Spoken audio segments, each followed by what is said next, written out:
it's my honor to get to do the countdown to the unveiling. Mike and Chris, are you ready back there? Yep. The incredible new Holt-Grew World War I collection in the Personal Courage Wing at the Museum of Flight.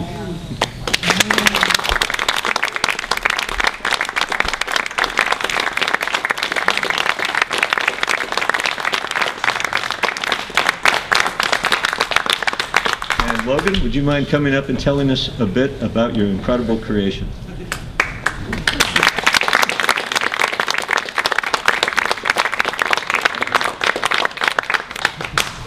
Thank you, Doug and Mike.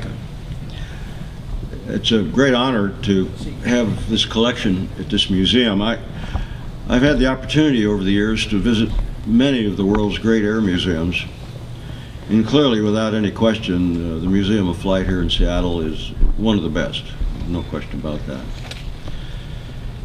I've been building models ever since I was a youngster, and I've always had a great interest in aviation, particularly during World War II when I was a teenager and I followed the aviation history of the war. And I added a home office on my home some years ago, and I decided I had some shelves, and I thought, why don't I build a model of every aircraft involved in the Battle of Britain? Because I'd just been to England and had been to the RAF Museum in Hendon, and became motivated to do that, so I built a model of all those planes, about a dozen of them or so, and then I liked that. That was fun, so I thought, well, maybe I should extend that. So then I said, well, I'll build a model of every aircraft for the first 2 years of the war before the United States got in, which had been British and German primarily. Well, then it got mission creep, and the next thing you know, I decided, well, I'm going to build a model of every aircraft in World War II. And I did, and I wanted to put them somewhere other than my game room in the basement where no one saw them. And I was at a medical meeting, and I was talking to my friend and urological colleague Bob Gibbons, who is chairman of the urology department at the Virginia Mason Clinic here in Seattle. And Bob said, Logan, you ought to consider the Museum of Flight as a destination for your collection. Well, I'd never been to the Museum of Flight, but some months later I had occasion to be here in Seattle, and I had a free Saturday afternoon. And I came out to the museum, and I was very impressed. And when I went through, one of your docents, Don Scott, was very gracious and showed me around the museum. I was very impressed.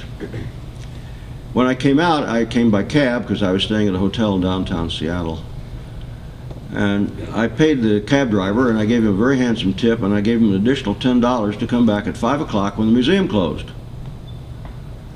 Well, at 5 o'clock I came out and it was raining, which I understand is quite an unusual phenomenon here in Seattle. And there was no cab. And I stood there and I waited and I waited, and there was no cab. And pretty soon Don Scott happens out and says, what are you doing out here? And I said, well, I was waiting for my cab that hasn't arrived. Well, Don Scott drove me back to center Seattle to my hotel, and I've never forgotten it. And I thought, well, that's it. The collection's coming here.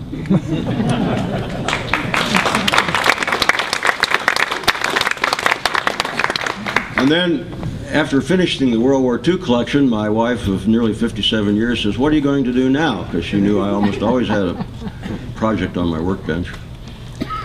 And she says, why don't you do World War I? Well, I didn't know anything about World War I. Well, I knew there was a Fokker triplane that the Red Baron flew, and I knew there was a Spad, and I knew there was a Newport, and there was a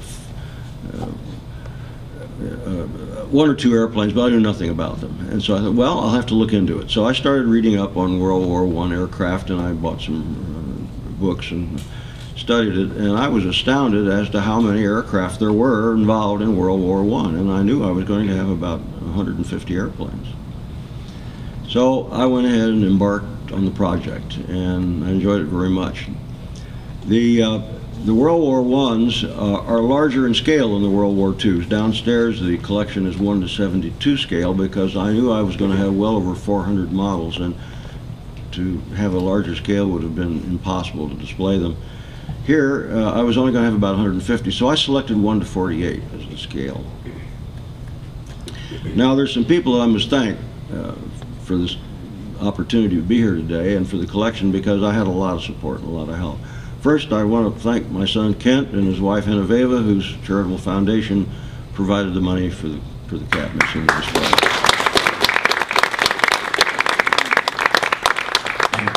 And then my wife for turning me on to this project, because otherwise I wouldn't probably built World War I. The World War I collection was fun to build. It was made primarily from styrene plastic, as were the World War IIs. But the first thing I found out when I began looking at World War I aircraft was that there are no kits. If I was going to build a collection of World War I aircraft, it was going to be almost purely from scratch. And so almost all of the aircraft here in this collection were built from scratch. I used styrene plastic for most of them, for the fuselage and for the wings and all, and some wood, not much, a little, and brass wire for the struts and for the bracing wires and for the control cables. One of the problems in building World War I models is how you finish them. You have to spray paint styrene. You cannot brush paint styrene. It just won't handle it. But what colors do you paint it? Well, there are a lot of pictures of World War I aircraft, but they're all in black and white because there, of course, was no color photography between 1914 and 1918. There are textbooks with artist renditions of the various airplanes. Well, you have a book and it shows you a SPAD of a certain escadrille at a certain time and place, and it's an artist's depiction of the colors and the insignia, but are they correct? Well, I don't know, and I don't know how you can prove it one way or the other, but absent anything else, I used artist renditions for the coloring of many of these aircraft, and in some instances where that didn't exist, you'd go by the text and say the wings are a certain color, or the British would say this particular aircraft was painted white. So that was the other part. Along the way, my colleague and urological colleague at Johns Hopkins, Dr. Horst Schirmer. Horst is quite a guy. He operated on Werner von Braun at Johns Hopkins years ago, and has had an intense interest in lighter-than-air aircraft, and I'm waiting with bated breath to hear his talk this afternoon at 2 o'clock. But Horst and I have been on the faculty together at Hopkins for some time, and I was telling him about my aircraft collection in World War I, and he came to the house one evening for dinner and brought along a book. And it was a book that his father had given him. It was published in 1914, in German, of course, of which I can speak or read none. And it was a book that contained data on all the aircraft in the world in 1914. In other words, it was kind of like Jane's fighting aircraft at that time. And it was a treasure trove. And on the many aircraft in the book of all nations, not just Germany, but all other countries, 12 of those aircraft participated briefly in the early days of World War I. And from that book, I made copies of the plans because the book contained diagrams in 3 dimensions. It showed black and white pictures. It had the text and the history of the book, the power plant, the dimension, the whole thing. Wonderful, wonderful source. I Xeroxed off the information on the 12 that participated in World War I, and they are now in this collection. So I'm indebted to Horst Schirmer for that wonderful addition to the collection. Also, Mike Lavelle sent me information on 4 airplanes that I did not have data on, and that was a great help as well. The night that Horst was there, and at a lot of our urological conferences at Hopkins, Horst said, "Logan, you have a major omission in your collection." And I said, "What's that?" He said, "You don't have a Zeppelin." Well, I see. Well, and Horst says, "Well, you know, the Germany had 87 Zeppelins built in World War I that bombed England." So he encouraged me to include a Zeppelin. Well, having been at this museum before, I saw the wonderful hot air balloon that Sandy Morton built that's down in the main gallery.